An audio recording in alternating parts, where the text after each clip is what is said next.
What's going on, everyone? Welcome in here to Forward Progress, live on the Forward Progress YouTube channel, part of the Hammer Betting Network, and presented by Pinnacle Sportsbook. Rob Pizzola here. You notice that Clive Bixby is not on the other side of the screen, as he usually is for Sunday nights. Clive is sick today. Probably sick from having to watch the football that we did, at least in the early slate. I mean, maybe the whole day. But he's sick. He's out. He'll return with us next week. But Austin Mock from The Athletic is back with us as he was earlier on in the year. Austin, how are things? It's going good. But like you said, the football for I don't know, it feels like half the league is a little rough right now, but it's still NFL football. There's no better way to spend your Sunday, in my opinion. So it's good. I can complain for a million days. I watch the NFL every single Sunday, and that's not going to change as bad as the product is. But I was just laughing in the late slate today, watching Joe Flacco make some decent throws. Obviously, he had the interception at the end of the game that, ultimately cost them a chance of winning the game. But I'm thinking to myself, Flacco looks better. This guy was on his couch a week ago, and he looks better than half the quarterbacks in the league. And I don't know how we get out of that, but the quarterback play right now, Austin, just seems like is completely broken across the board. Yeah, I remember I was talking to our Jets writer last year when Wilson got hurt in the preseason, and then my Super Bowl odds or playoff odds for the Jets went down when Wilson came back in, and I was like, yeah, I think Joe Flacco's better. And that's kind of the sad part is how many years now has he been kind of this should be a backup type of thing, but I don't know. I think he might be one of the best 32 quarterbacks in the world right now, which is saying something. Do you think this has anything to do with it because they pick athletic guys over arm strength in college now? So remember we used to only go arm strength, and then we had those Blaine Gabberts, I think we just had, I don't know. I just think it goes in spurts. You've seen some flashes, even Justin Fields, who's, kind of been pointed a bust, okay, maybe we can get things going, but there's a lot of young quarterbacks in the league right now. We had that huge group of Hall of Famers, kind of retire within a 5-year period. And I think that kind of turned the league over, and it really hit hard this year. We'll get into our usual standard practice of what we got right, what we got wrong, and then look ahead to next week. Pinnacle's already starting to open numbers, which is great. We have a lot to talk about next week. Just 2 teams on a bye, Washington and Arizona. But Mike in the chat says, Rob, who is the MVP as of right now? This market is still posted at some rec books at the moment with Jalen Hurts as the favorite. I do not agree. I think after a 42-19 drubbing of the Eagles today, Brock Purdy is the MVP as of right now. Yeah, I hate to agree. Not Purdy does his job. I don't think you can plug him in different systems and different personnel and you're getting a huge upgrade, which is tough. But we've also seen people in quarterbacks in the 49ers system not do well. So it's not like this. Trey Lance, but it's not like you can just plug and play in that system. But he just, it's the consistency thing. I think we were talking before. I think Prescott is in the conversation. Definitely big game next week, but it's Purdy right now for sure in my mind. It's such a recency bias award too. Obviously you need to put up the stats over the course of a season, but if you think back to last year, Jalen Hurts was such a clear-cut MVP in week 14, week 15, and then he had a couple of games off, and Minshew ran the offense and had a big offensive performance against Dallas, and Hurts just disappeared from the conversation as the year went on, even though people were crowning him the MVP for so long.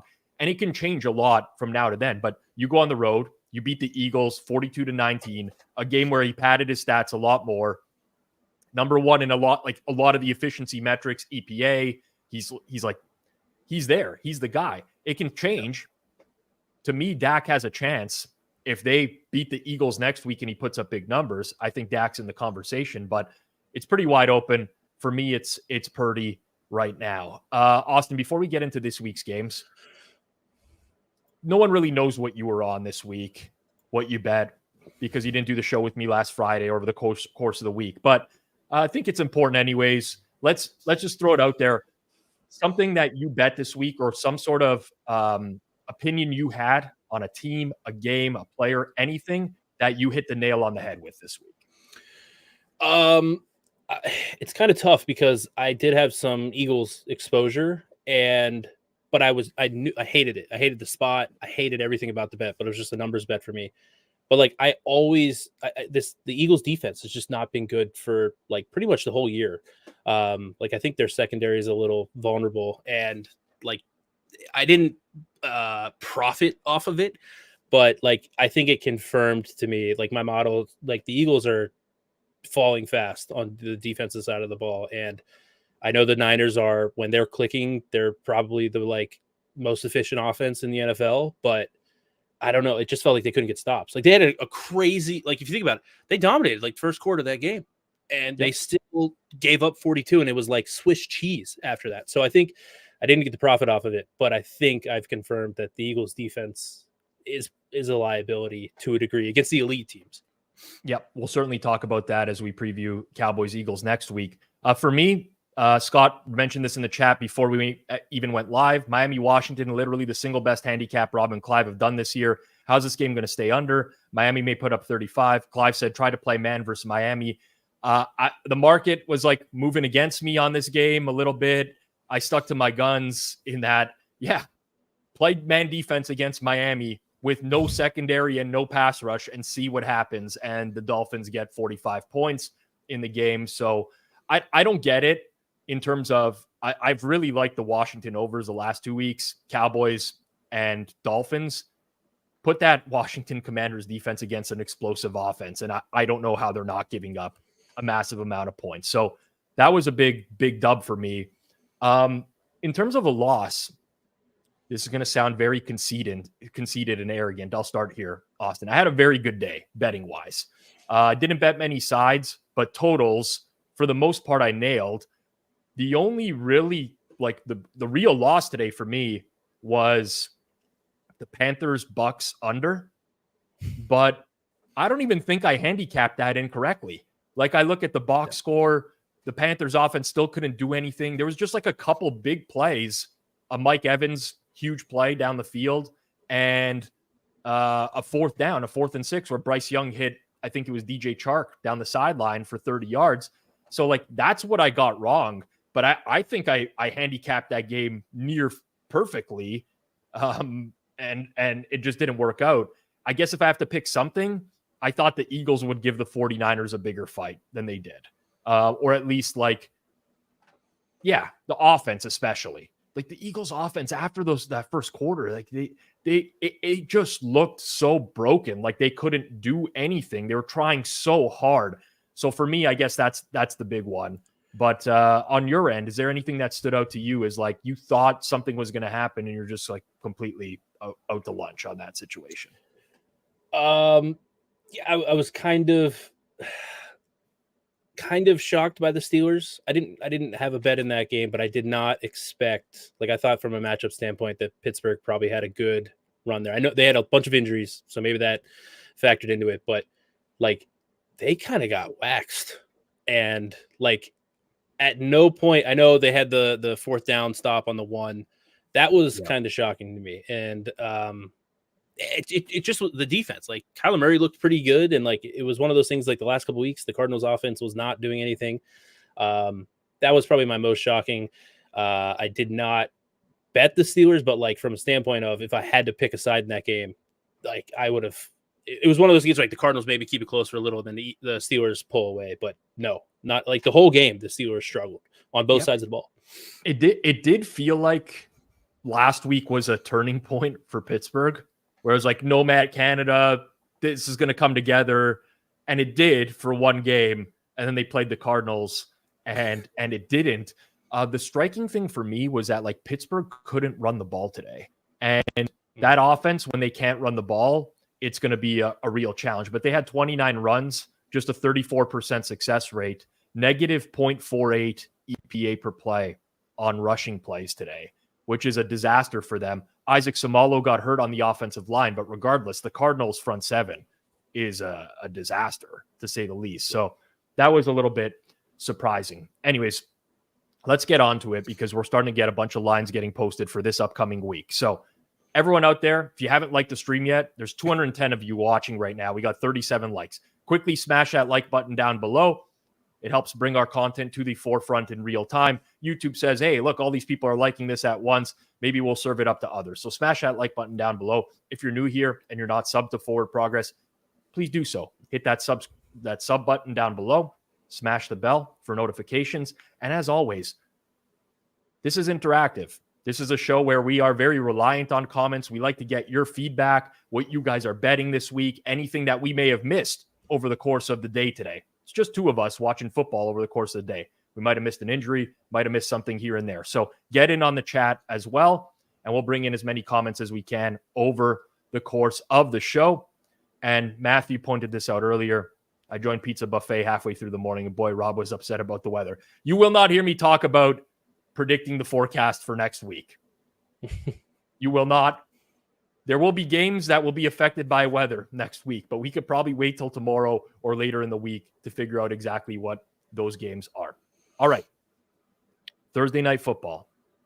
Austin, I'm very glad that I agreed to do live watch-alongs of every Thursday night football game this upcoming season or this season. This might actually be worse. We had a Bears-Panthers one, which was a disaster. But this one, I think I'm looking forward to even less. It's the New England Patriots. Who knows who's going to start at quarterback? I assume they're going to stick with Zappe on a short week, but he got shut out today by the Chargers defense, so who knows? They go out on the road at Pittsburgh.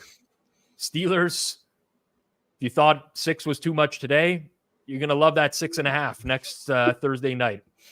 Total in the game. I can't even keep a straight face, man. The total in the game is 32.5. Of note for today as well, Ramondre Stevenson got hurt for the New England Patriots. So they're basically down Kendrick Bourne, Demario Douglas, and Ramondre Stevenson now. They have like no skill position players whatsoever. And on the other side of things, Kenny Pickett on a short week, probably not going to play. He's in a walking boot right now. I'd assume this is a Mitchell Trubisky game. Isaac Samalo on the offensive line gets hurt. And I'm going to point this out, even though it's not a household name, but Elandon Roberts got hurt in their linebacking core. And the only reason I point that out is because Cole Holcomb and Quan Alexander are already out in their linebacking core. So it's really, really thin at this point. But Austin, the number 6.5, the total's 32.5. What are your first thoughts on this one? It's truly one of those games where do you want to lay, and we talked about this earlier today, are the Steelers a team that you can lay like more than a field goal with against anyone right now? And then the Patriots, based off of their performance today, are they a team that you want less than a touchdown? Like it's truly just one of two teams that I want nothing to do with. Factor in a bunch of things like TJ Watt got banged up late in that game as well. So it's like, hey, the Steelers defense got banged up. Maybe the Patriots can move the ball. But then it's like, did I just say maybe the Patriots can move the ball? But numbers wise, like, again, I haven't ingested any data from today. That feels like a lot for the Steelers. And I don't know how I feel about it. Like it feels gross saying that, like, you should back the Pats here because they might be a dead team. Like Belichick didn't say a word today in the press conference. It's bad. Yeah, I'm with you. So of note as well, which I didn't mention, Connor says Minkah Fitzpatrick broke his hand. He did. He came back into the game with the broken hand. He sucked it up, but like there's another injury for the Steelers. And then also it was discussed here. I missed the comment that I wanted to. Oh, the total seems high. A lot of people saying like the totals are high in this game. Total should be 21.5. If the total seems high, does that not immediately kind of make the Patriots a valuable side? Like how often are you going to see a team favored by nearly a touchdown where we think the total is high at 32.5? Like I get you. This might just be a complete pass because whatever. But the Patriots defense is playing really well. Their offense just can't score. I don't know that Pittsburgh's the team that's going to exploit this. I don't. Like the Patriots are for like a millionth week in a row tempting me in some capacity. I mean, like you said, the defense is playing well. I saw some stat out there. There's a bunch. Like they're like the first team to like give up less than 10 or something, or like in 3 straight games and not win or something. I don't know, like something crazy. They're doing some historical stuff. I think I saw like a 1950s, like how far it went back. But yeah, like Belichick, like he doesn't even give it any confidence that it's like, hey, like the Steelers made a change, right? They fired Canada. They're trying to get there. Like Belichick just like sits up and he's like, yeah, I don't know what's going to happen. Well, yeah, like that's it. That's all he says. And it's like, yeah, I don't have any faith that you're actually trying to score. Like, and like we joke all the time about like Iowa in college football. Like we're very, like if there's a game that hits like 29.5, this would be it. So like I do 32.5 does seem tough to get to. I mean, the Patriots' last 3 games, their last 3 games have had a combined 39 total points. That's 3 games, 39 points. Like, I don't see how this gets bet to the over. And God forbid there's weather, like wind in Pittsburgh on Thursday night or something like that, bad weather. So I'm kind of in the same boat. Like, I mean, it's insane. It's insane. You don't see totals like this that are not bad weather games. You're just not inclined. But I'm with the group chat here. And Trubisky looked bad today. Like he like it was kind of like one of those things. Like he's not a horrible backup. Like he's like, okay, maybe he's can do something nice. Like no, like the offense might just be broken. I don't know, but does anybody have an explosive play in this game? Like no, neither of these teams can generate. Pittsburgh might. See, that's the difference. New England cannot generate explosive plays, period. Nor do I think they even try to. Like, I think Bill goes into these games and wants to play field position, or like they don't try to throw down field. They tried it a couple times with Mac. He threw some picks, and Bill, you could just see Bill like, cut the mic. We're not doing this again. It ain't happening. Pittsburgh tries. They hit Pickens early in the game. Now that was Pickett. They Trubisky tried down the middle of the field to Freiermuth as well. He kind of overthrew him. They will try that, but man, there's maybe just Warren no skill breaks position off a big players. run. Yeah, something like that. That's what you're relying on. And the Patriots defense has been good. Like the Patriots defense is holding up well. So I don't know. My gut tells me that New England will attract some money, but maybe like they attracted money at home to the Chargers today. Whoever got the early 6s ended up pushing. Anyone who chased the steam didn't. But this is not like if you go to any week this season, right? Aside from next week, week 14, and it's like, what would the number have been between these two teams? It was never going to be Steelers 6.5 at any point. Like this is the most extreme gap between the two teams. Maybe it's warranted because the Pats are just that bad. But and to your point about the low scoring, like the total being so low and the underdog having value there, if this gets to 7, like that is so valuable. In like, I feel like it's more. I don't have the data on it because like there's never been a 32.5 point regular season game. I feel like in the last like 15 years, but it feels so much more valuable because it's a low scoring event. Like there's going to be maybe 4 or 5 scoring events in this game, which is insane to think about. I'll go on record as saying I probably would auto buy 7 with the Patriots here. Now you need the Steelers to win by more than a touchdown in this low scoring. Have they done that yet this year? They haven't, right? Or did they get the Bengals last week? I think they did. They got 16-10. 16-10 Bengals last week. It wasn't even a touchdown. I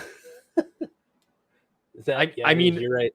If this gets to 7, I might bet the Pats and cancel the Thursday live stream, so I don't even have to watch it.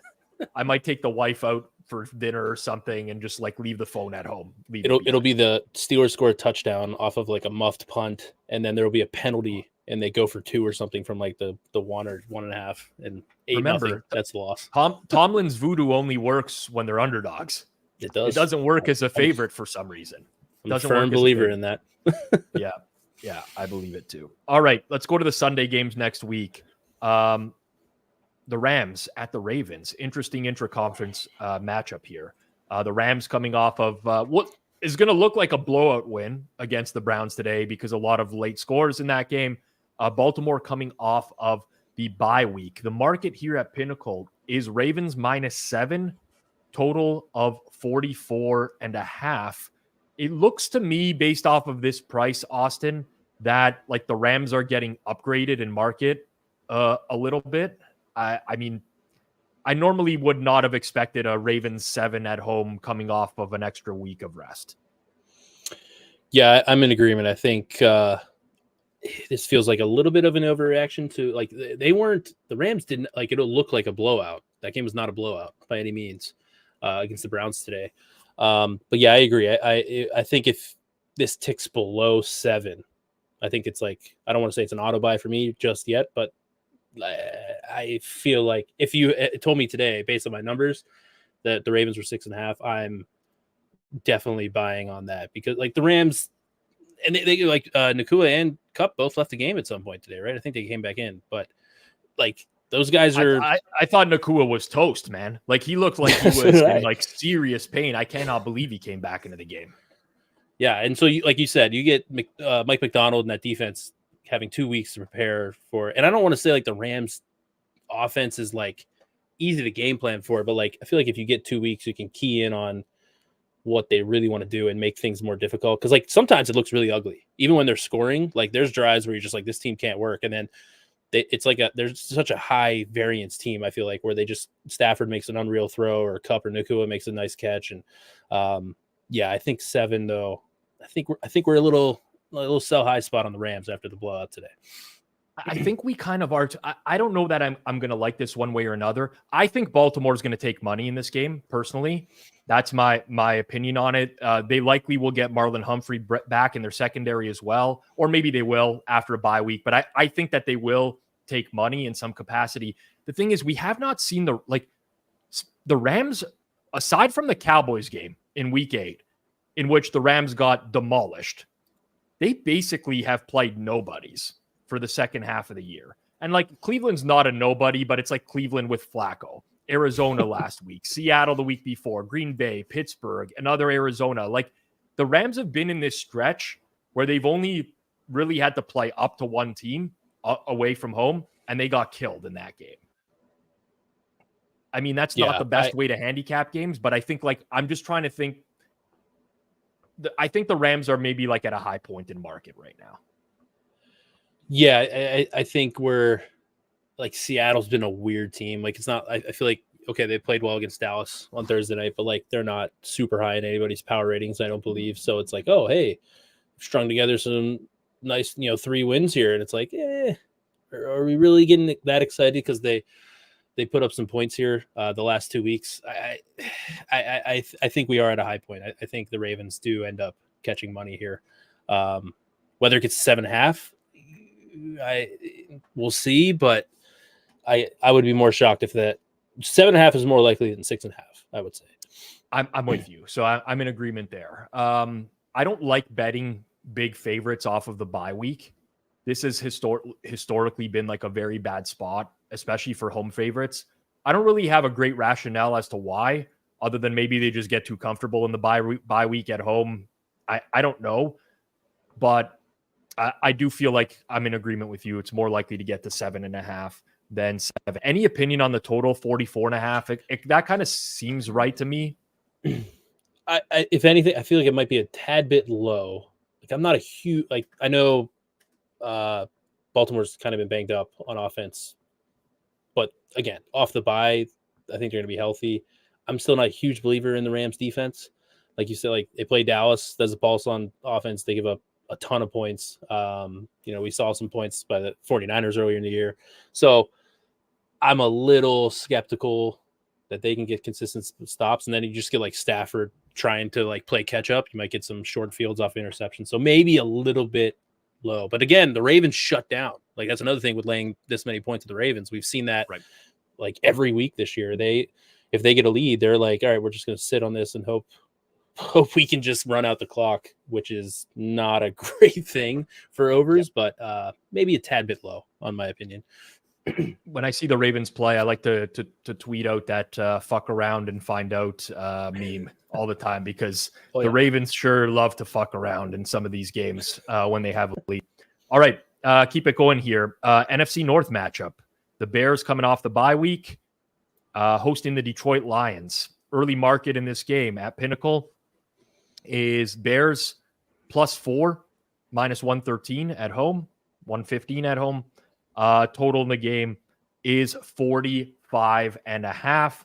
Of note today, Detroit center Frank Ragnow injures his knee. He got carted off of the field. Chicago really didn't have any significant injuries going into the bye week. I guess Deontay Foreman, if you want to count that.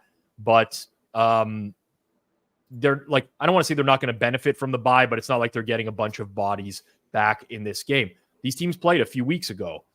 Chicago almost pulled the upset on the road at Detroit back in week 11 before falling apart late in the game and almost not even covering the game in what was a massive sweat. In that game, the Bears closed as 7.5-point underdogs here. So this line kind of makes sense relative to where we were a few weeks ago. But I see the Bears being a very popular side this upcoming week, Austin. Yeah, I agree. Feel like 3.5 seems where it'll land. The Bears have been kind of trending up. I have a pretty decent sized bet on the Bears to not make the playoffs, and I saw one of those playoff picture graphics, and they're in the hunt because the NFC is a mess, but which gave me a little sweat. But they've actually been playing better on offense. Not anything great, but so I do. And like Detroit's defenses can be a mess at any moment. We saw that on display like every week. It feels like. So yeah, I do think Chicago is more likely to take money. I'm not like, again, it's one of those things. I'm not willing to like more than a field goal. The Lions with their defense. I know the Bears defense isn't anything, but it's a lot of points to cover on the road. Divisional game off of the bye. There's a lot of things going against Detroit here. And we haven't even talked about the Jared Goff outdoor game yet either in Chicago. Didn't even God think forbid, about it. Cold weather, small hands. I think there's going to be a lot of the Bears are playing good football, honestly. And if you look at Detroit since the bye week, the Chargers game, I guess, looks less impressive now, where they won that game by a field goal on the road. Their defense gave up a ton to the Chargers offense. Chargers offense really hasn't been moving it on anyone for the most part. You get the Bears game, which they almost lost at home. They lose to Green Bay on Thanksgiving. Today, in New Orleans, like the Saints were very live in that game in the second half as well. I think the Bears are going to take money. I subjectively love the over in the matchup between these two teams, but the weather, Chicago in like December 46. Yeah. I don't know that I can quite get there at 46. And honestly, the Bears defense is improving a little bit as well in this latter half of the year now that they're fully healthy. But I do think there's going to be Chicago. The weather's going to be big for that game, depending on what the wind is and everything. But yeah, subjectively, like you put these teams, you put these teams in a dome.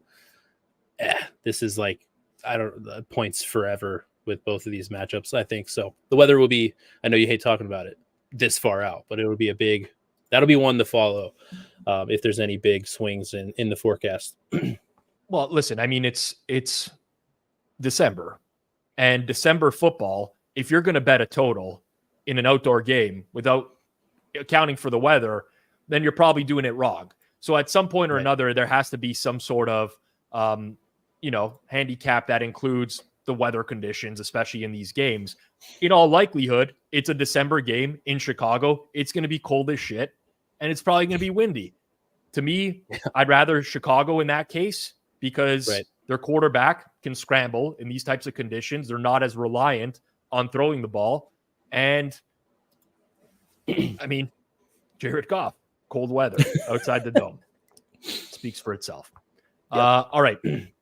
I'm not going to yell at the weather guy, people. You don't have to goad me into yelling at the weather guy.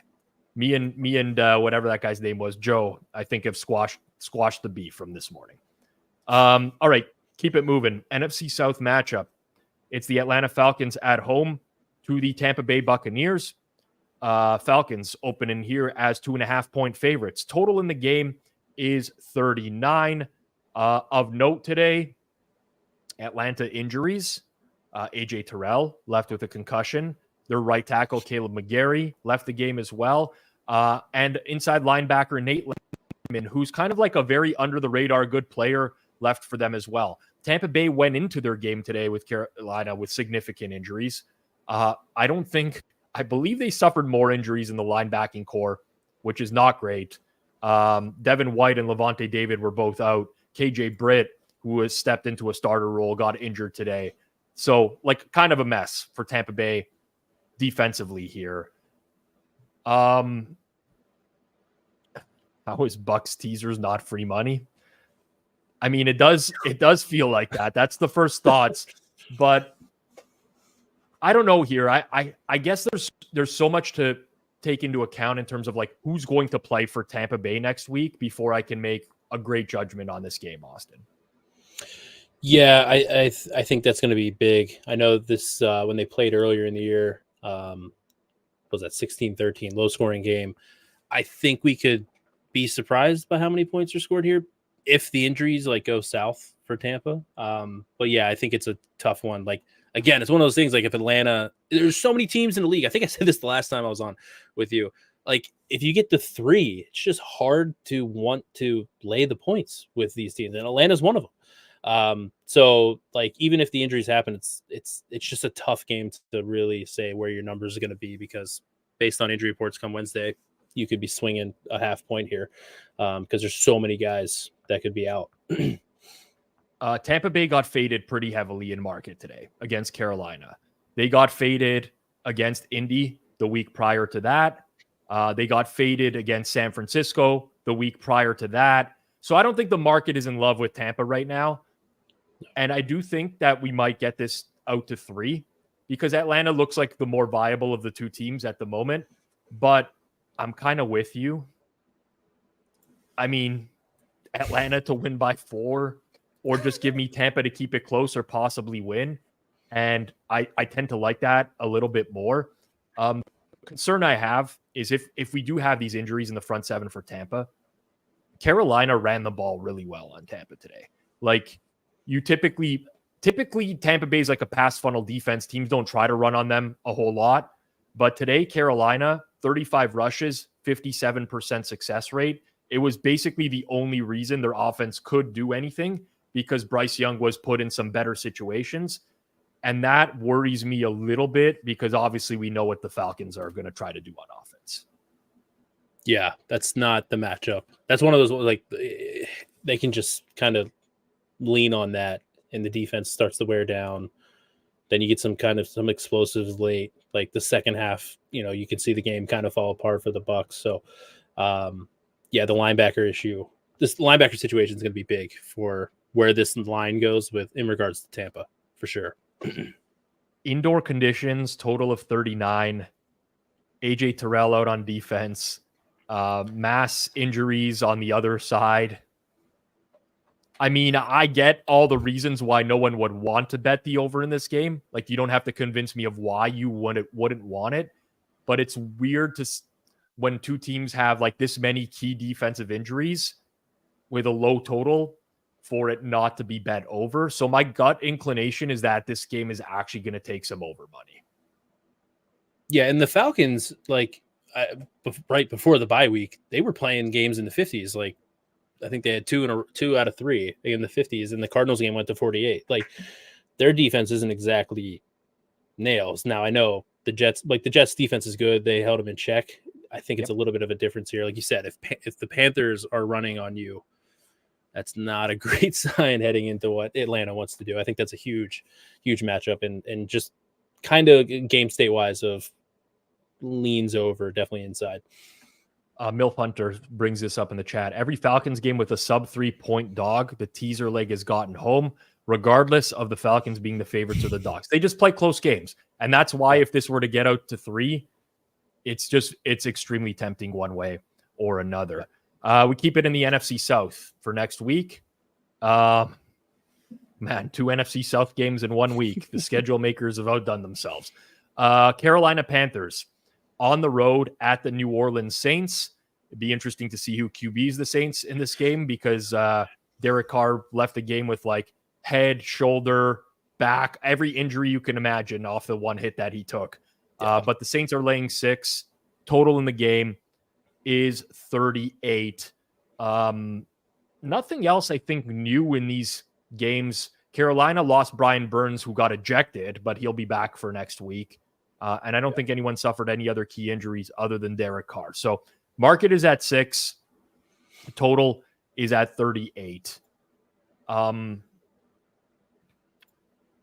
It's a tough one. Again, it's tough because you don't know what the quarterback situation is. I would like, again, this has no medical knowledge, no inside info. I feel like Derek Carr, like, I don't know how he didn't break ribs. Like, that hit was, he got crushed. So you factor in like the head, the shoulder, and everything else. Like, if you would have told me, I would have like, all right, he has at least like 3 broken ribs from that hit. So that makes it tough. And Jameis is, he's kind of a wild card back there. So you don't really know what you're going to get. So I don't, it's tough to talk about again, because you don't know what you're getting at the quarterback position. So a lot of people bet Carolina this week and they won that game. Obviously very dicey. Like I said, it was 21-10 Bucks. They converted a 4th and 6 and scored a touchdown on that drive, then converted the 2-point conversion as well to make it 21-18. So a lot goes right for Carolina. Now, this was Carolina's best offensive performance in 2 months. Okay. 15 first downs, 282 total yards of offense, 4.1 yards per play, negative 0.1 EPA per play, 57.7 series conversion rate. Their best performance in 2 months. They went 3 of 15 on third down. I still think Carolina is absolute garbage. I want nothing to do with Carolina in any capacity. It's just a matter of whether or not I can trust the Saints. If Jameis starts, you get like a very wide range of outcomes because he brings the turnovers into play. I would almost rather Carr start this game because I know he'll dink and dunk and protect the ball a little bit more. Yeah.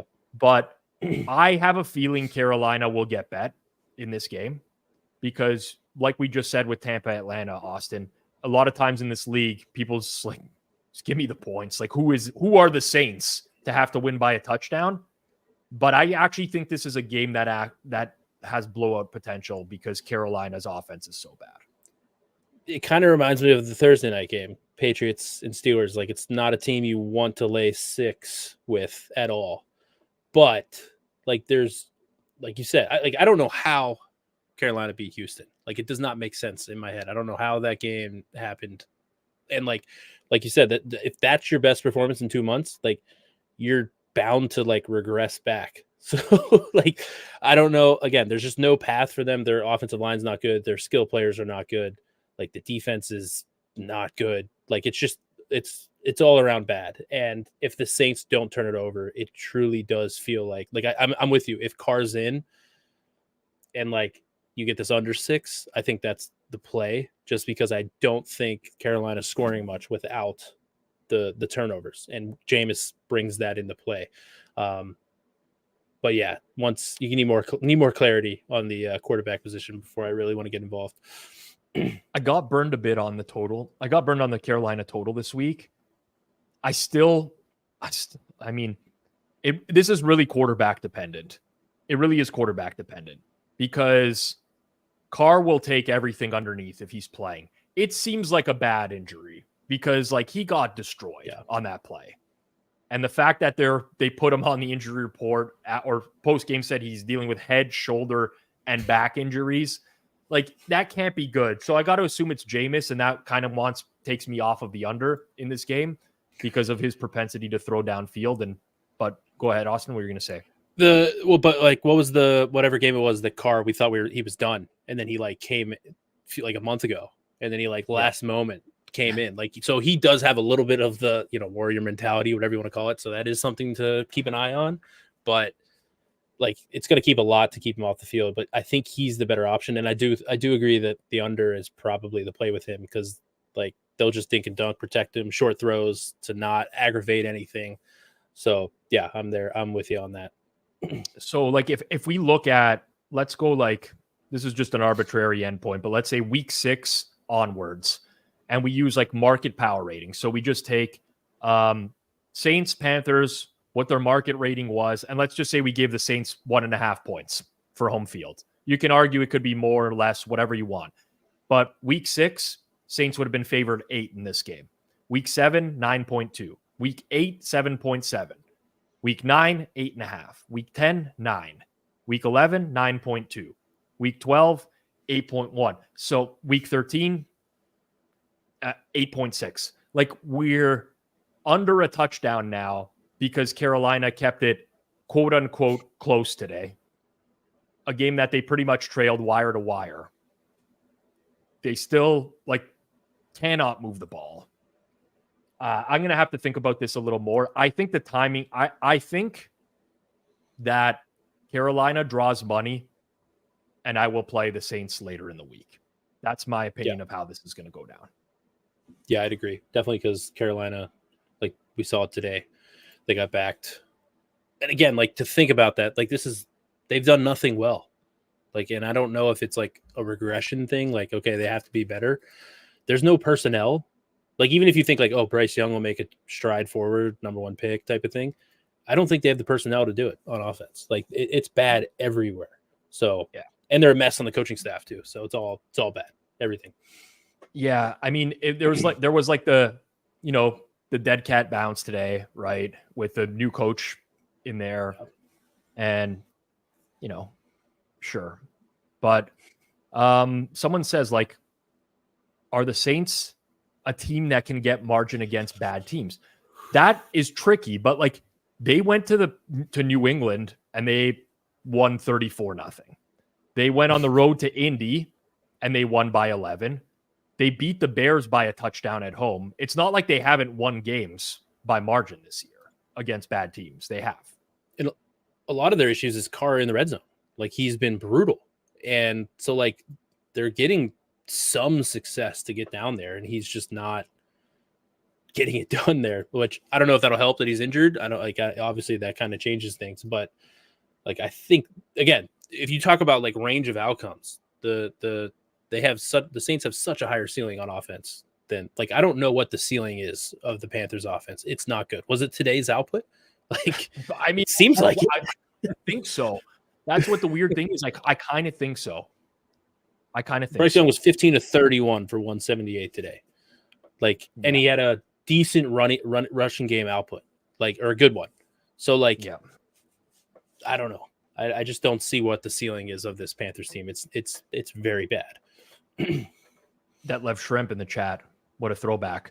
Jameis is a mega over. I agree, but Bryce Young is a mega under as well. That's where the problem lies. But I tend to agree. If you gave me Jameis with another quarterback, give me Saints Texans with Jameis and Stroud, and I will hammer the over. But that's not what we have this upcoming week.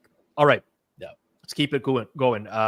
Speaking of the aforementioned Stroud, Houston Texans go on the road to take on the New York Jets. The Texans are 6-point favorites on the road. The total in the game is 37.5. I'll publicly want to deliver an apology to Zach Wilson because he is a million times better than Tim Boyle. And even Trevor Siemian came in today and just looked like a bag of dog shit as well. Now, I do think Siemian is a better option moving forwards, but they're out of options now. This line is most certainly inflated. I don't think at any point over the course of the season would you have got Houston 6, but I mean, hard to argue with it. The thing is, Tank Dell is injured now. Fractured fibula. That's going to affect them in terms of downfield shots. The Jets are actually sneaky healthy. Not that it mattered today, but they got Mekhi Becton and Wes Schweitzer back on the offensive line today. It's looking as good for them as it's been in a long time. I have to run something by you, Austin. And I want to know whether you agree or not. I think D'Amico Ryans is a fake sharp. Big time fake. I think the Texans should be rolling some of these teams right now. They're getting amazing quarterback play. yet they run the ball on early downs. They get the lead and they sit up. Like, what are we doing here? It reminds me of Tony Dungy with Peyton Manning. That's the comparison I can think of right now. Yeah, so I was going to bring it up. Stroud is doing these crazy throws. Like he had that one rolling left today, and he'd like put some air under it. Nice throw down the left side. Like he's been incredible, and I feel like their offensive outputs should be better against a lot of these teams. Like, and I think it is the early, the willingness to, or the I have to run early. I don't know if they feel like they need to protect him. I think it's pretty obvious now. Like Stroud, like is a guy, like he's going to be a very good quarterback in this league. Like let him do it. But yeah, like, I mean, it'll come down to now, like this is a tough defense. Will the Jets, it feels like without Tank Dell, like explosives are what they had. They had the 59-yard pass to Nico Collins today. If the Jets limit that with the early down running, I could see this be like a tough like game for Stroud, if you will. But yeah, I could see it. Like I feel like they should be doing better. Like their results should be better than what they are. So I'll entertain the idea. I don't know if he's there yet, but I'll entertain it. Yeah, I mean, listen, it's still early. Like I've been wrong about many things. I thought Adam Gase was a good coach in his first year. So like I can be wrong about things. I thought Brandon Staley was a good coach in his first year. Big X on that one. So certainly could be wrong, but it just feels like the team is like so constantly handcuffed by doing the dumbest shit. Their red zone offense actually makes me sick.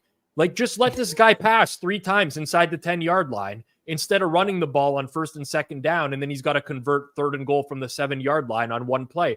Like it's just so stupid. When was the last time Houston was a 6-point road favorite? It had to be with Deshaun Watson. Maybe like one of those divisional games against Jacksonville or something like that with Deshaun Watson. But I don't know. I mean, go ahead.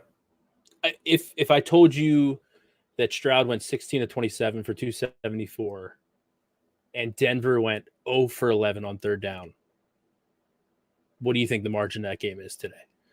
Yeah. I mean, like exactly. That's now Houston went 4 of 16, so they weren't much better on 3rd down, but like just those things, like, sorry, let me add in there. Houston was +3 in turnovers.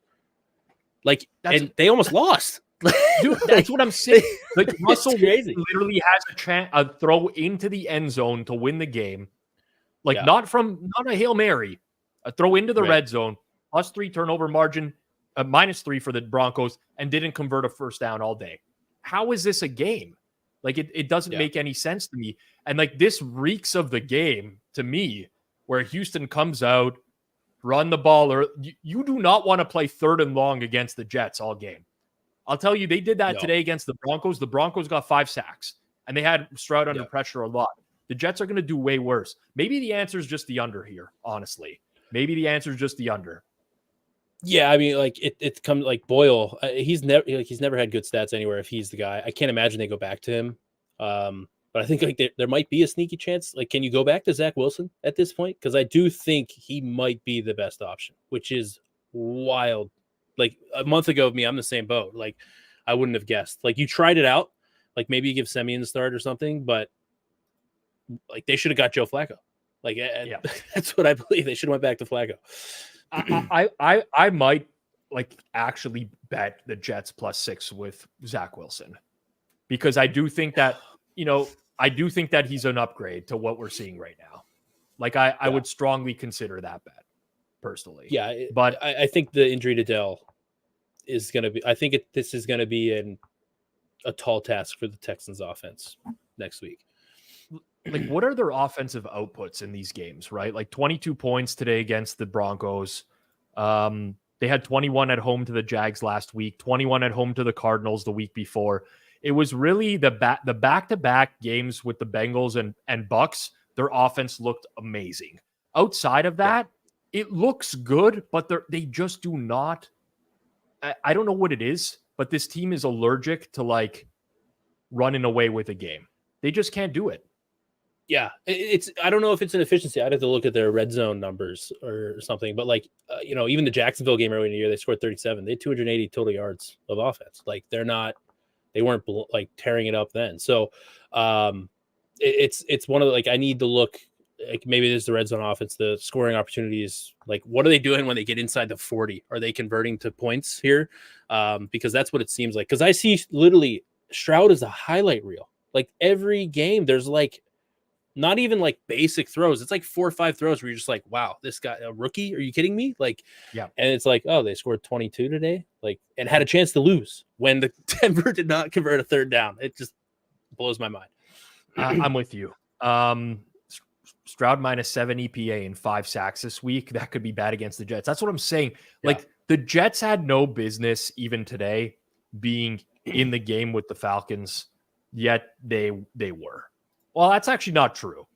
I say that because the Falcons didn't turn the ball over and the Jets did 3 times.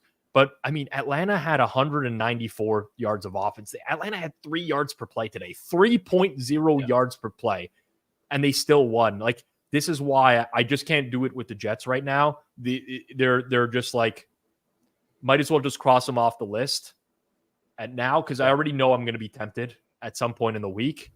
And, like, why do I want to do this to myself next week? Like, like you said, the under is probably where you want to go, like, because, like, it's safer in the sense of, like, the pain of, like, wow, I bet a team that literally cannot score.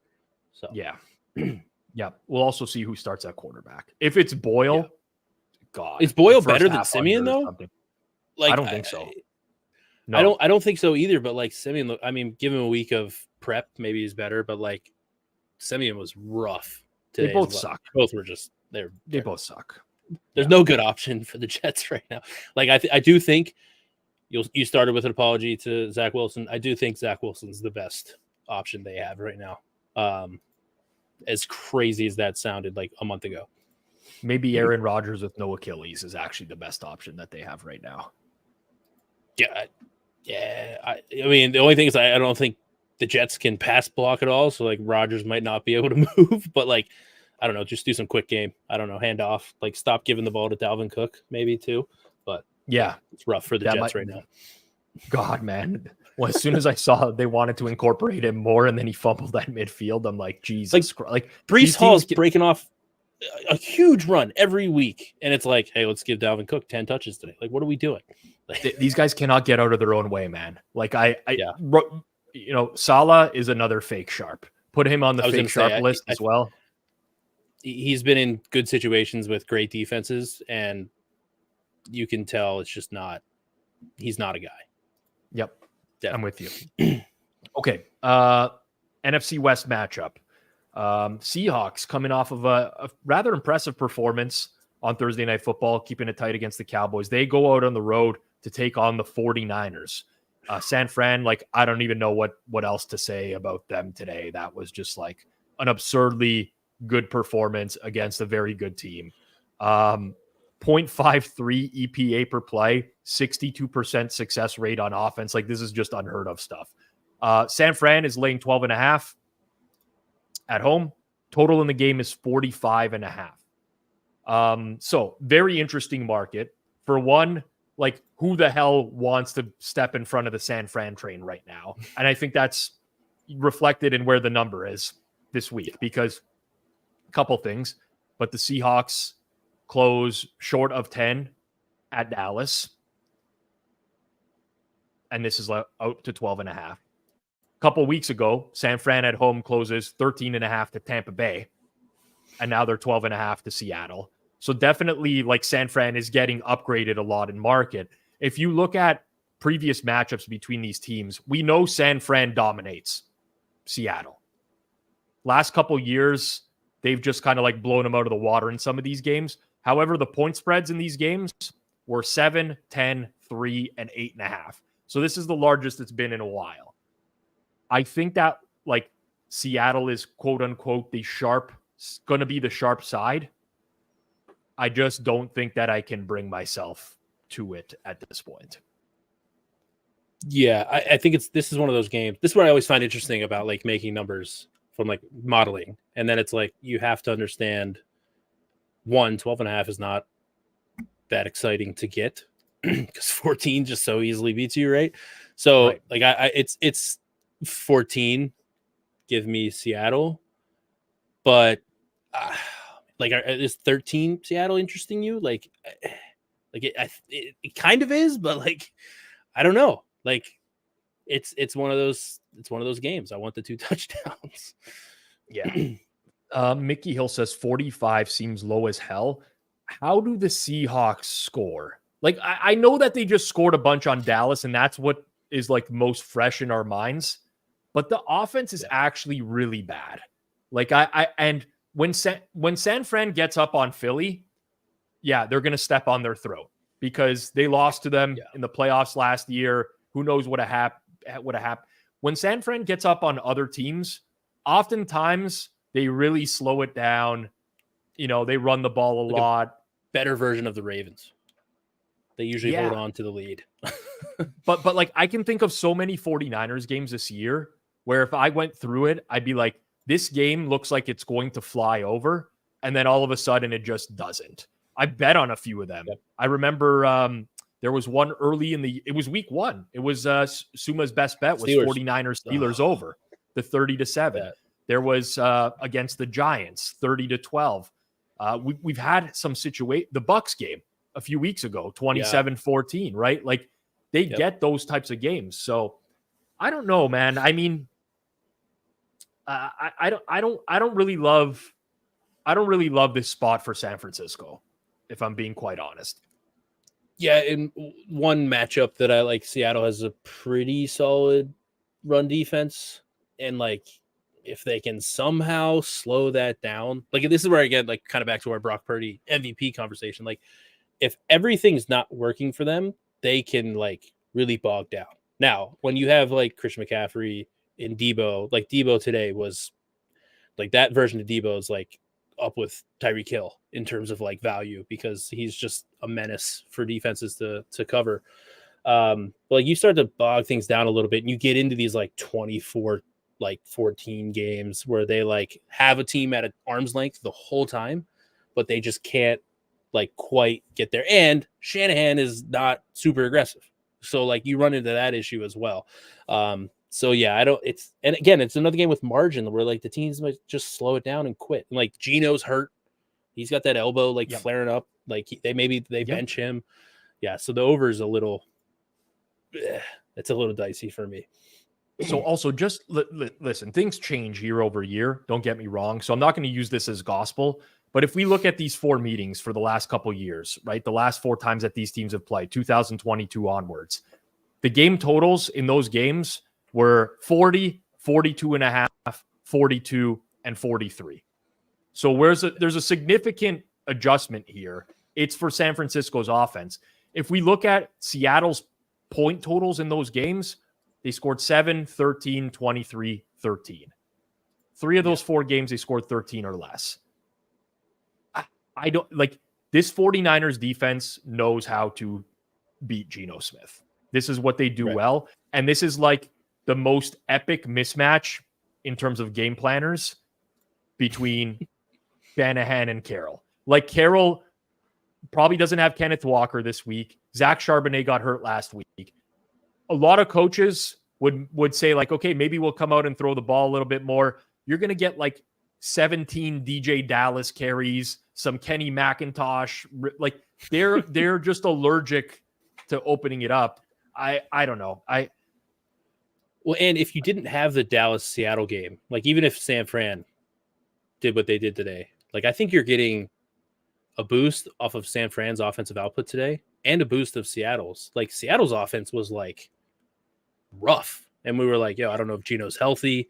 I still don't know if he is. He played great. But again, you said to start it off, their offense is just, it's tough to they're so dependent on these crazy throws from Gino and crazy catches from these wide receivers. It's not it's the opposite, like you said, with the game planning. The Niners are just running wide open and letting these guys run. Gino, that DK Metcalf touchdown, he threaded a needle. DK had to run 70 yards. Even the throw to Jackson Smith and Jigba was incomplete, but that was a crazy throw. They are working so hard. I feel we hit the peak of what Seattle's offensive market belief is in this as well. So this is a tough. I don't want this game state wise and everything. I think this overs it's a bit much for me right now. Yeah, I mean, intuitively, I love San Fran overs generally, but then we forget the fact that they're so likely to be blowing teams out or winning by multiple touchdowns in games that it completely changes the game states. Milf Hunter says Niners secondary shaky. They can be had by the big play if the pass rush is getting home, though. And that's the thing. Like, I'll rewatch San Fran, Philly in full tomorrow, but it seemed like San Fran rushed for a ton in this game and played a lot of coverage, and the Eagles could not beat that. Yeah. And I don't think Geno's going to beat that either, personally. So yeah, San Fran seems like a team that profiles against good teams as an over versus bad teams more of an under. Like an interesting little like different game plan from Shanahan when they're going up against top competition or not. Yep. We'll keep it moving here. Before we do, we're 2 likes short of 100 here on the stream. So if you haven't liked yet, just smash that like button down below. Like I say, always goes a long way in helping people bet our content. As a reminder, we're going through all the games via Pinnacle Sportsbook here, available in Canada. The beauty of betting at Pinnacle, especially on these openers early on in these games, $3,000, you don't get profiled. They're not going to shut down your account and say thanks for coming out. You can bet there, and you can rebet, and you can rebet, which is beautiful. So check out Pinnacle. If you are going to sign up in Canada, use code HAMMER to do so. Keeping it going. 2 teams we didn't see this week. This will be more of an interesting handicap. The Vikings on the road at Las Vegas, taking on the Raiders. Number in the game is Vikings laying 2.5 away from home. Total in the game is 40.5. Just thinking back here.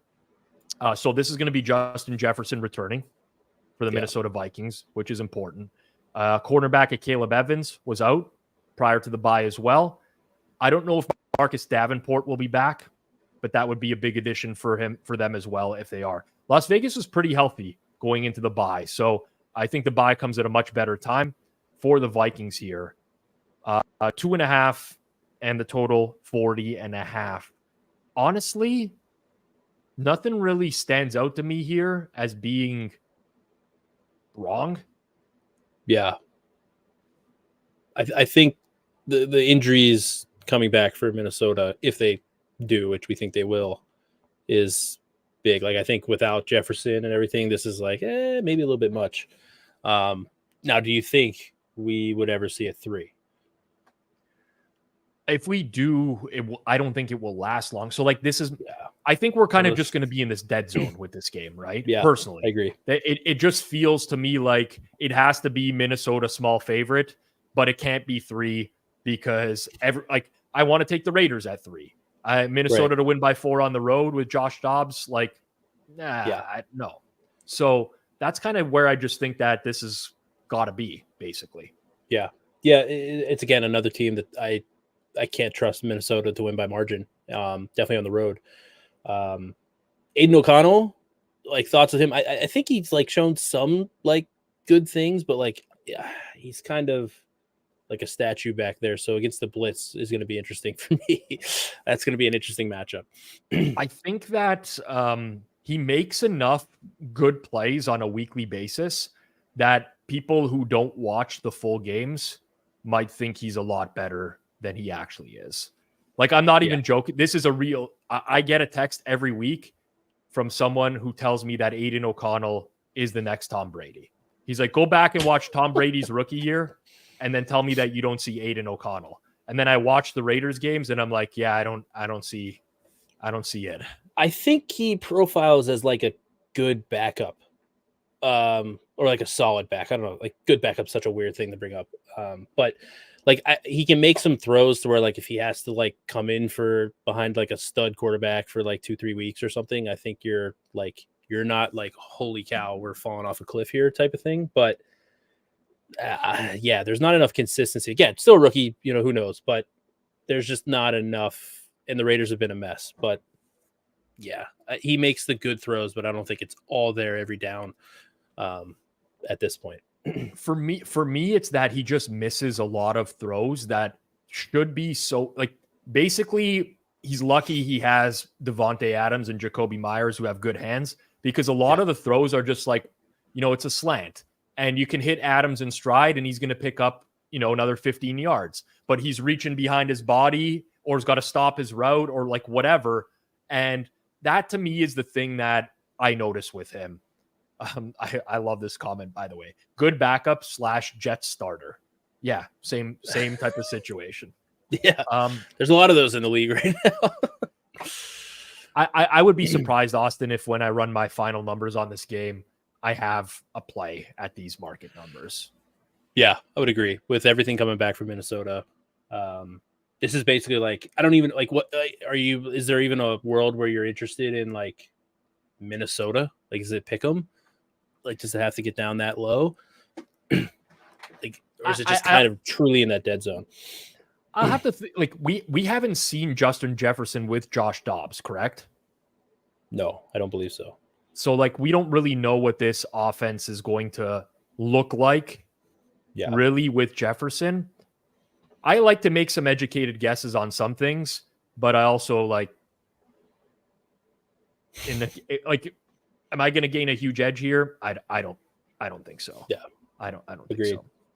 All right. We'll keep it moving along here. Some more games to get to. 40 is weight. Dobbs won't be the QB. Do we know anything? Did I miss something on Josh Dobbs? If you did, I did as well. Okay. They will either play Mullins or Hall. Dobbs is not injured. They traded assets for Josh Dobbs. He's going to be the QB. Yeah, what? I don't see anything. So because he played, like, are you assuming he's getting benched because he wasn't good last time out? I don't know. I don't see speculation. That. Yeah, they said they were going to reassess the QB situation. Okay. Yeah, I guess we'll see. Yeah, I don't think Dobbs is getting pulled, personally. Yeah, Nick Mullins couldn't do it in San Fran. I don't think he's doing it in Minnesota. Yeah.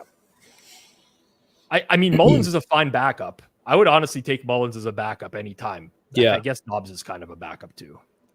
Could be. A third of the league is in that category. Yeah. All right. We'll be interested to see. We'll keep monitoring it. I don't mind Mullins in like a random spot start. I just don't want to bet him regularly type of situation. Yeah. That's my thoughts on that. All right. Surprised the defense a little bit. Yeah. Okay. Keeping it moving here. AFC West.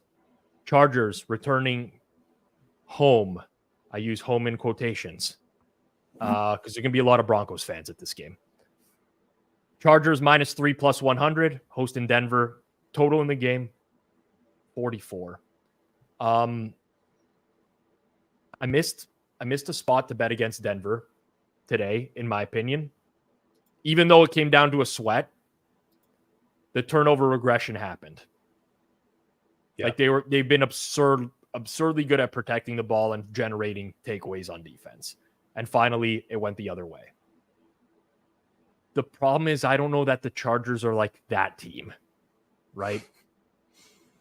Yeah, I want to bet again. Here's what I'm getting at. I want to fade Denver. I think the market is like really starting to overcorrect on this team, personally. But I don't know that I want to do it with a team that has basically only Keenan Allen at this point. Because Austin Eckler is either hurt or washed. And Quentin Johnson stinks. They just don't have the weapons. Yeah, like Quentin Johnson had a decent day today, and they scored 6 points. Like, I know the Pats, but like Denver's defense isn't terrible either. They're not as good as the Pats. I don't like, maybe not terrible, but like I think they're better. I think that's where they've actually gotten better. Like I think we overrated them because I agree. Like I was actually like, I was on Denver at 3.5, and then I think this is like if this goes to 2.5, I'm going to be interested in the Chargers. I think, which just I don't know, but maybe I should just erase that from my brain for like 2 days and reassess. But it's so tough with the Chargers, man. Like it had to be them of all teams. Like this is definitely the smallest gap between these two teams at any point this year.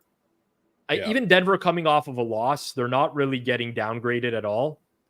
Eckler is out there looking like Mike Tolbert. Yeah, he is.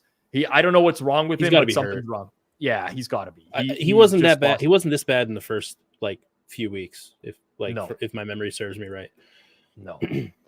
I'm going to have to consult Jeff Feinberg on this one because he always gives me an honest assessment of his team. He tells me if he believes in them or if he doesn't. But I intuitively want to bet the Chargers.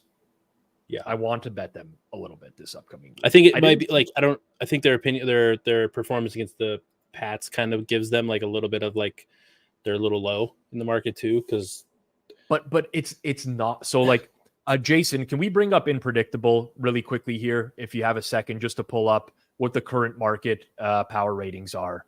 We'll get those up on screen so that people can see. But like off the top of your head, Austin, like if you had to decide or like say where the Chargers should be ranked, they're ranked 10th in market right now. 1.5 points above a league average team. Like that doesn't seem right to me. Yeah, no. I mean, I guess look at the rest of these shit teams behind them. So maybe it makes sense. But like, are the Chargers, at least is the gap there between the rest of these teams that are behind them? Like if the Chargers, I'm looking at teams behind them. I don't know. Maybe, you know what? Maybe that now that I see all the teams behind them, maybe it's right. not. Maybe it's not so wrong. That's what I'm like. Pittsburgh's 13th. Dude, New Orleans is above average. Like, yeah, this is 2/3 of the NFL is borderline dumpster fire right now. So this is the problem. Now I don't know. Like I think the market ratings they were right. There was a pretty big gap from like I have it up now too.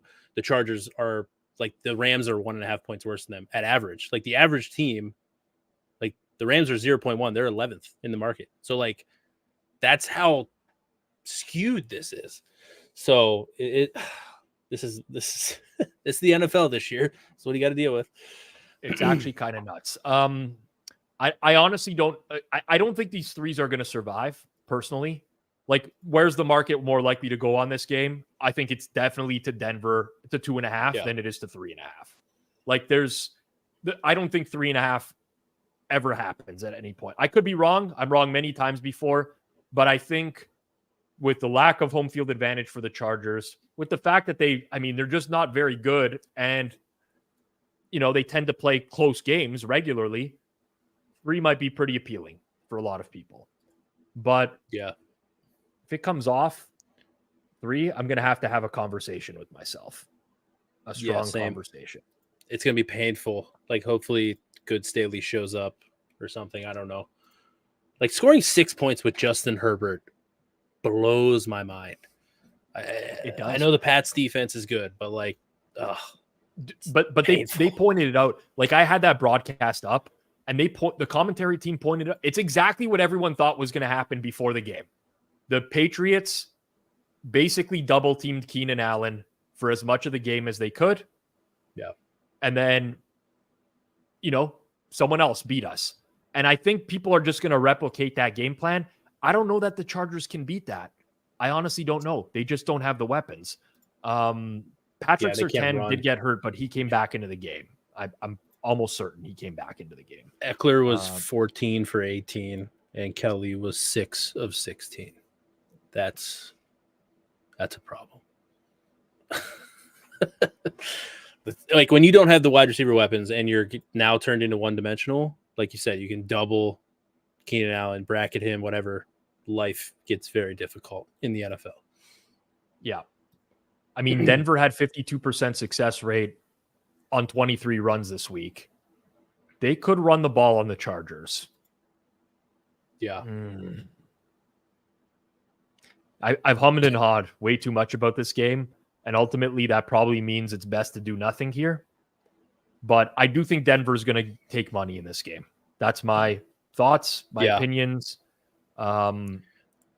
Tease your game, man. Tease the Broncos up. Chargers can blow teams out. I mean, people think that they can't. They can. I know they play a lot of close games, but they can blow teams out. Anyways, keep it moving here. Sunday Night Football.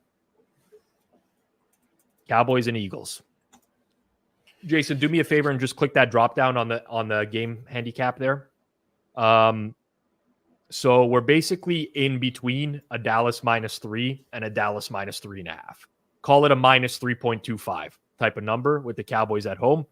Total in the game is 52, which is very disappointing for me, Austin. Yes. Because same. I would have loved to mash this over at a lower number. But 52 is kind of pricing me out of it a little bit. That's not to say that I can't, but like it just feels a little bit expensive now. You're paying a premium for the over here. Yeah, I would have hoped for like a 51. And felt a lot better. San Fran, man. They San had Fran. to pour it on late. I know, man. Like you could have just hit the over in today's game and then just stopped. That could have been the case. I don't know. Like, wow, like the market is really soured on the Eagles a lot. Yeah. In the last couple weeks. And like, I get it. I don't like their defense. They do a lot of things that are a product, they've been lucky in some circumstances this year. But I mean, I don't want to lay 3.5 with the Cowboys. I'll tell you that. And they're my team. I'll ask you this.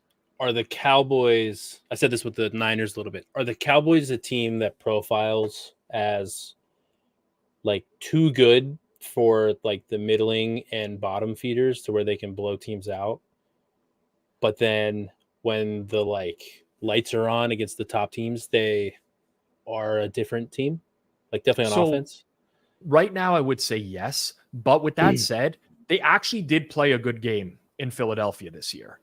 When you think about all the things that happened in that game, there was like the Luke Schoonmaker catch at the 1 yard line, like where his knee was down as he was catching the ball and, got overturned. They had a play didn't go into the end zone, but they were there at the end of the game as well. I don't know. Like, I think that they do such a great job of beating up bad teams. It's Dolphin syndrome, right? They do such a good job of beating up bad teams that when they actually do take that step up in class, they find things are not as easy as that. And ultimately, they fall in a lot of those situations. Yeah, I'm just like, I think their performance against the Eagles was decent. But now we're seeing where the Eagles are trending. Maybe that makes a little bit of sense. But like, obviously, they got smoked by the Niners. But like, they've blown everybody else out. And you go to last year, they struggle with the Niners, right? They look like a totally different team. They played the Eagles pretty well, though. So maybe I'm a little bit off there, but maybe they just have a Niners problem. Maybe that's creating a bias for me. Well, this is an interesting point, right? So Gauntlet says they've been outplayed by contenders 4 weeks in a row now. He's talking about the Eagles. But the thing is, the Eagles are playing good teams regularly. Like from week 7 onwards, they've played they've played 5 of their last 6 games have been Miami, Dallas, KC, Buffalo, San Fran. Whereas Dallas is like Seattle, Washington, Carolina, Giants, Rams. Like prior to that, it was the Chargers, who I guess are the 10th best team in the league, but they won that game by a field goal on the road. Like, it's I get it. I get that the Eagles have not looked great in some of their recent performances, but quality of competition matters. And ultimately, I think Dallas will score. I think Dak will play well. I think they'll attack the middle of the field. They'll have success because the Eagles are susceptible there. But I also think the Eagles will have success on the Dallas defense. Yeah, the Dallas, ever since the Diggs injury, I have not, again, they're blowing out bad teams, so that helps them. But, I think there's a little bit of fool's gold with the Dallas against good teams. Just because I don't think there's a ton of, they're very, so, Deron Bland, I don't think he's, great, but he's kind of like rookie Diggs. Or was that his second year? Whatever, Diggs had all the interceptions, and people are like, you gave up how many ever yards and whatever.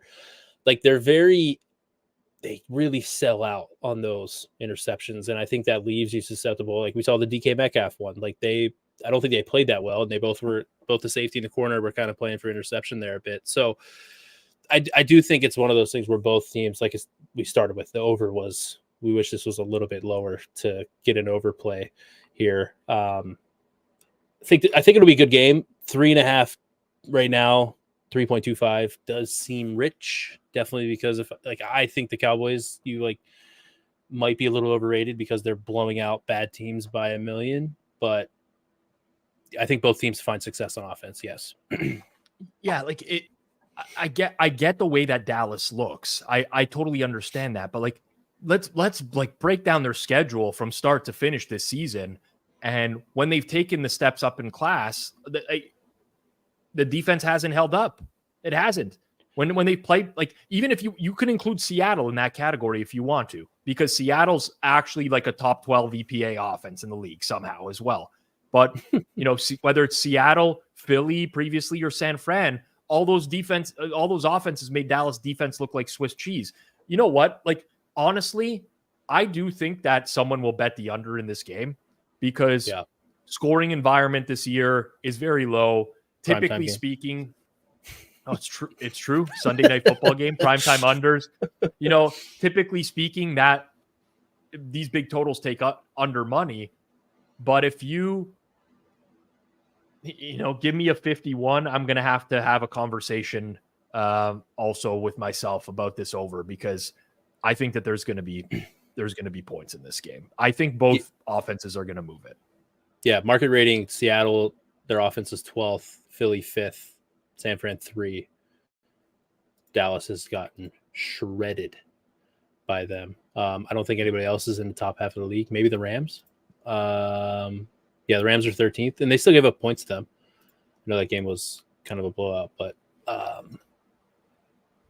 just don't think that, I know, Parsons, I feel like it's like a little bit of fool's gold because they have Parsons and he's just always in the backfield. And it's they must be good. And it's well, no, they haven't, against the good teams, they have not been able to get there. And I think the Eagles will be able to mitigate him enough to where he's not just destroying them.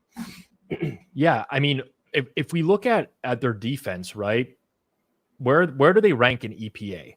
They rank 14th in the league in non-garbage time EPA.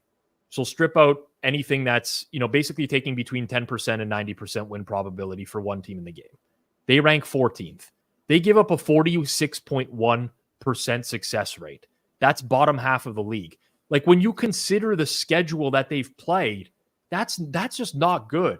They generate turnovers that result in touchdowns and stuff, but on a down-to-down basis, it's just not a good defense overall. That's another thing to bring up with the EPA. They have all these pick sixes. The EPA is higher than it. I don't want to say it I think you can kind of regress pick sixes a bit because they're not going to continue to happen, I think. But it probably should be worse if you look at it from the standpoint of how many pick sixes they've got. So yeah, they either have played bottom feeder offenses or middle of the road outside of the Eagles and the Rams. And even against the Rams and Seahawks, it hasn't been great. And then against the Eagles and Niners, it's not been good.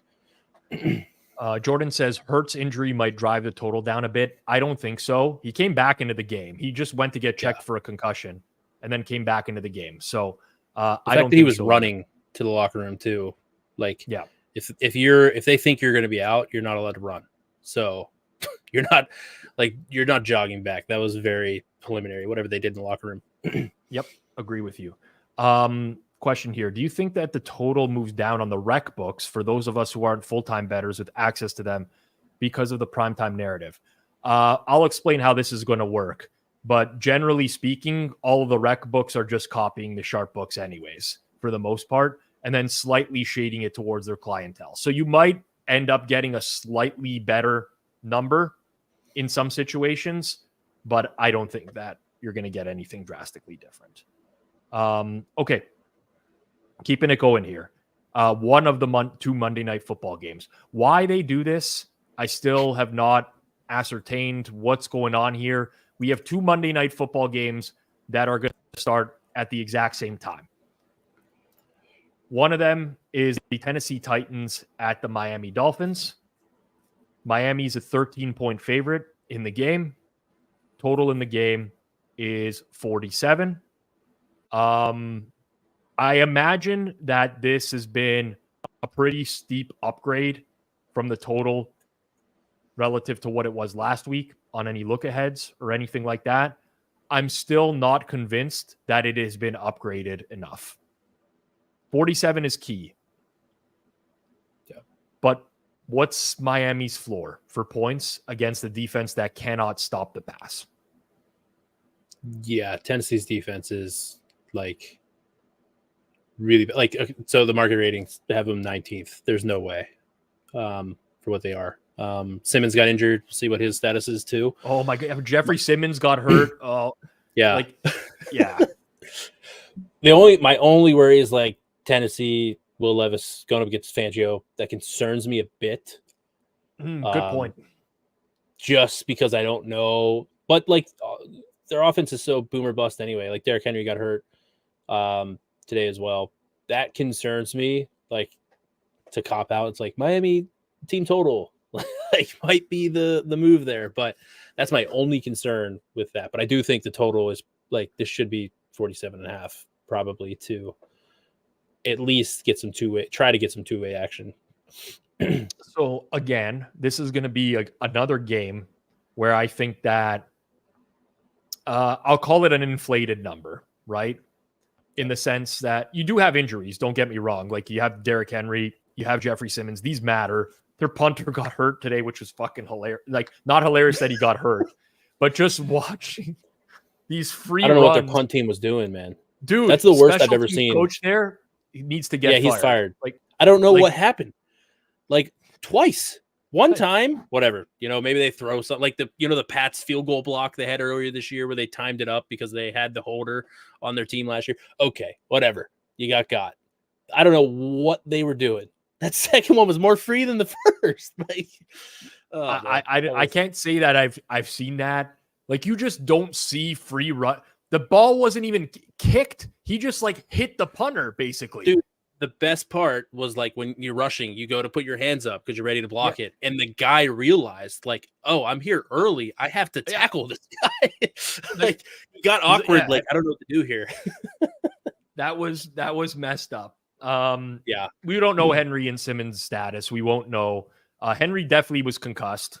So I don't hold out hope for him to play, although he has one extra day because it's Monday Night Football.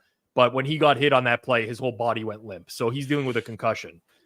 I would say it's an uphill battle. When they go limp, it's really hard to get back in a week. But he does have that extra day, so.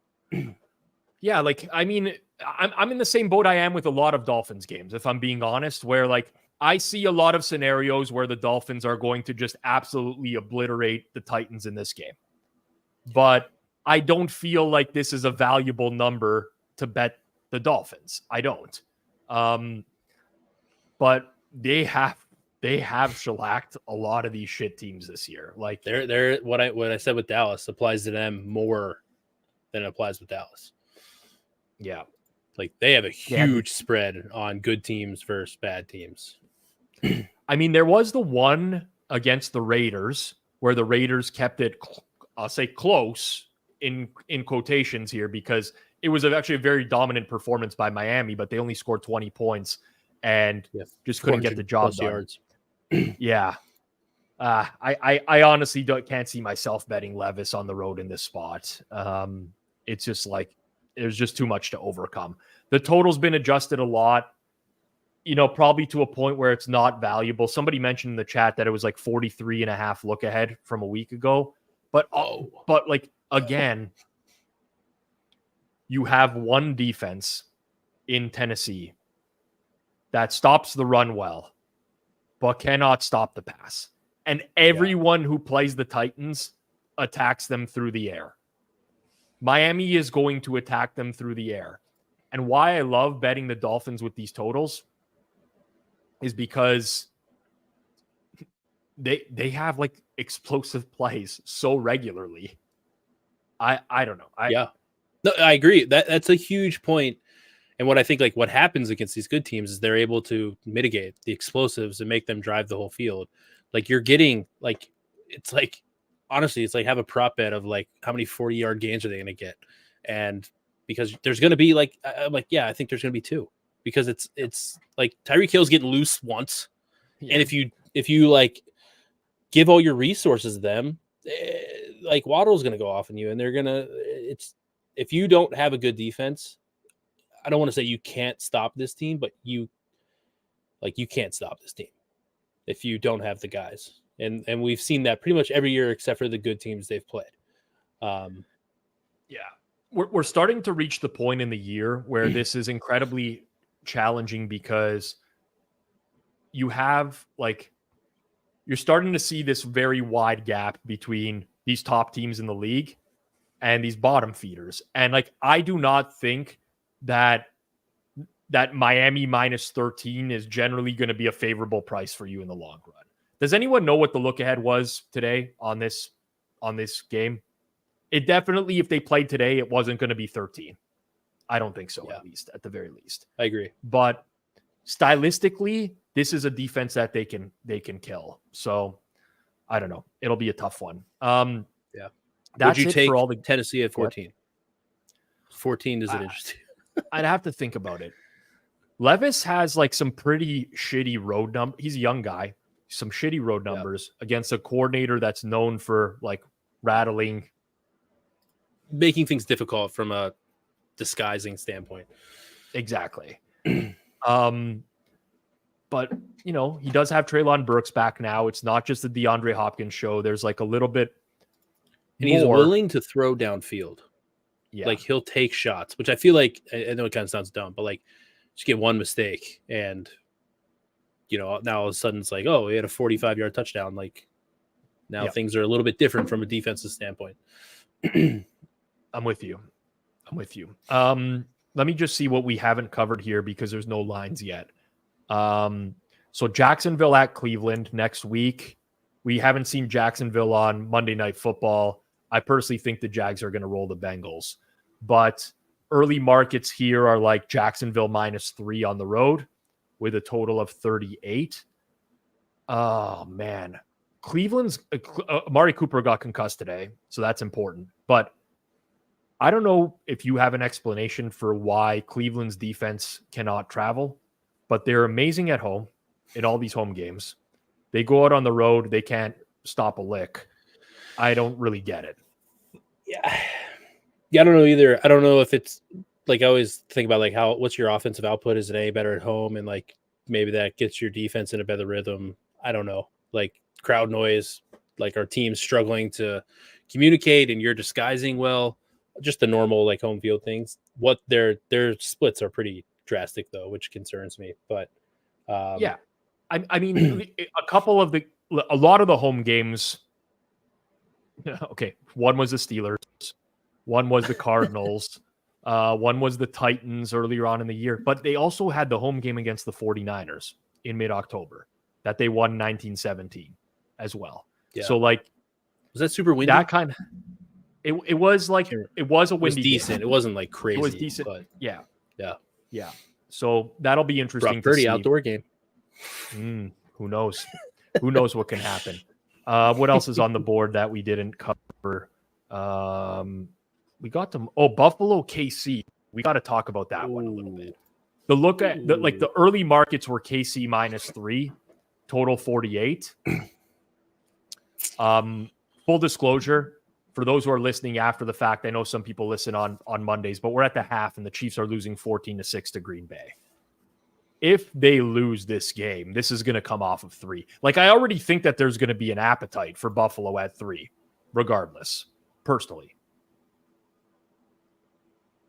Yeah, the Chiefs are so weird to me. I know they lost to the Eagles. I joked with you before, half joking, like Patrick Mahomes under a field goal feels like an auto bet. Yeah. Their offense has been weird, but like it feels so fixable. Like there's just so many drops that like are just killing things where it's like, if you just figure it out, like they're going to be fine. Speaking about like the MVP stuff, I feel like if the catches like if the wide receivers start making plays for them, they're gonna like start scoring points, and Mahomes will be live in the MVP betting down the stretch. But Yeah. I don't know. They don't have a good receiving core outside of Kelsey, so like, I don't know. Like it seems like they're due for positive regression on offense, which is nuts to say, but I don't know. Like it's not happening yet. They're struggling against the Packers tonight. Well, it's interesting you say that because what stands out to me is that the early totals posted were 48, some 47 and a half in this game. There's been 5 matchups between Patrick Mahomes and Josh Allen. The lowest total in those 5 games was 54.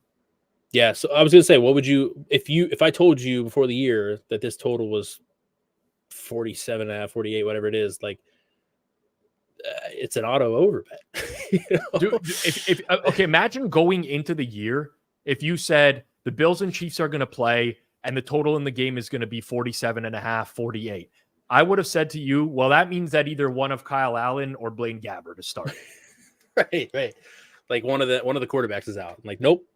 No, I'm with you.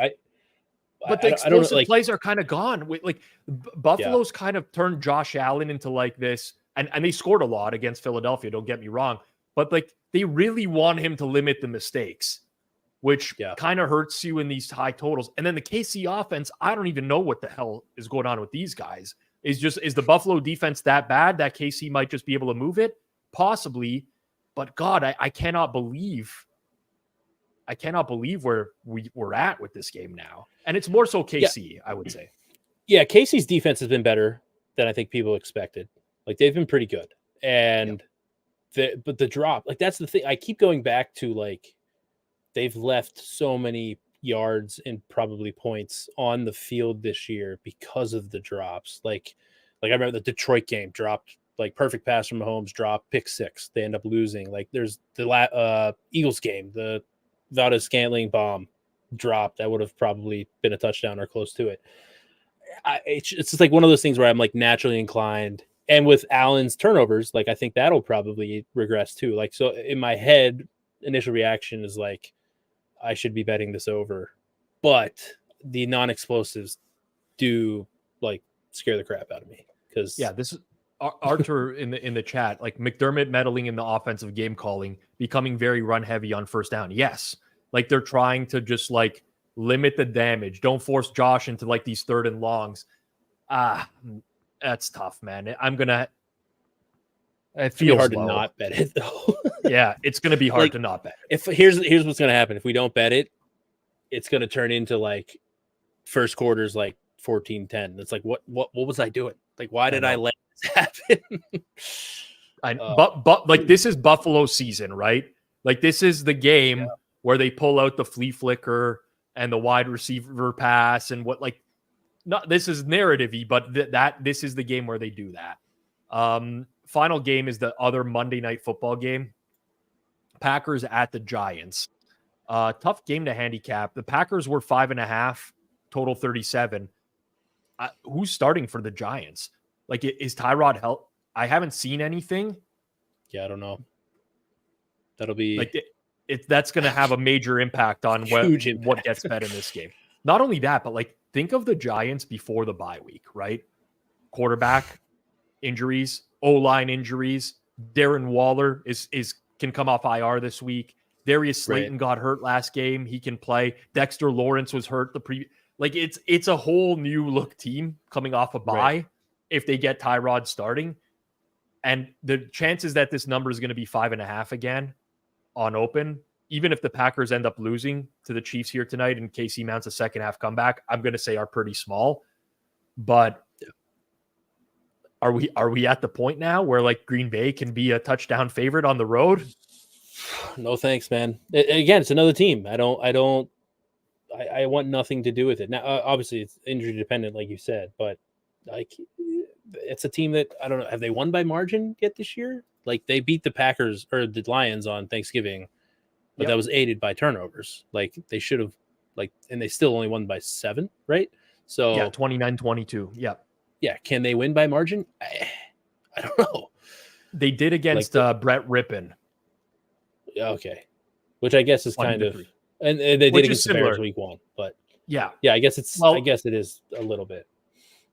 People have like this irrational love for Tommy DeVito.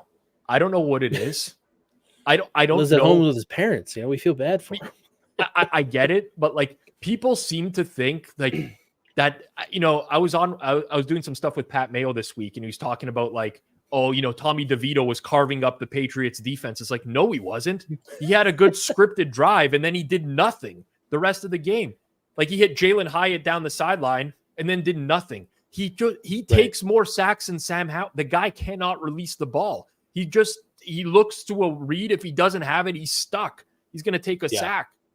I think we definitely, with these backup quarterbacks that come in, like you have to take out the scripted drives and like truly get your true performance, because you're breaking tendency so much on those, and like there's some easy throws that are not going to be there when you have to go back to your base offense. I'm with you though. I don't care what it is. If you score 10 points in a game, you are not shredding anybody on defense. That's like what it's I mean. not how it goes. There's something where people have talked themselves into DeVito being like, he's way better than we thought or whatever. It's like he does nothing every single week. They can't move the ball through the air. Yeah, he didn't start the Raiders game, and he came in and had like solid numbers. So I think people like have a false sense there, which again I think you need to like kind of strip out, because it's not who the Raiders prepped for. He was terrible against Dallas. We see what the Commanders' defense is. It's brutal. So like, but he took 9 sacks in that game against Commanders. Like, 9 sacks. They don't even have pass rushers anymore. He's taking. Now he played the majority of the Raiders game. He took 6 sacks in that game, 5 against Dallas, 9 against Washington, and 6 against New England. But I'm telling you, if you watch the Giants, he cannot come off his first read. He just gets stuck, and the Giants don't have a great receiving core. So if the guy can't get open, he's just there. He's just going to eat it. He has major problems. That's what, like, I'm interested in Tyrod a little bit. Yeah, at like a inflated number. Right. Sure, I'll take Tyrod. Spicy, +7, 7.5, no problem. But if it's DeVito again and Green Bay can kind of get after the passer a little bit of the under might be an interesting bit for me, depending on what, like, the weather might be a little bit like 38. Yeah, I don't know. Like, we'll see. Like Green Bay doesn't really score a ton of points, so that helps as well. It's a tough one. All right. That's going to do it. We've covered every single game for week 14. Hopefully everyone has found this enjoyable and gotten some valuable insights out of it. Not a lot to do, I think, in the early going here. Last week we had 3 plays in the early going, which were, or like really that stood out. Detroit because of the New Orleans Saints injuries on defense. And then Arizona +6, which honestly didn't even end up with closing line value.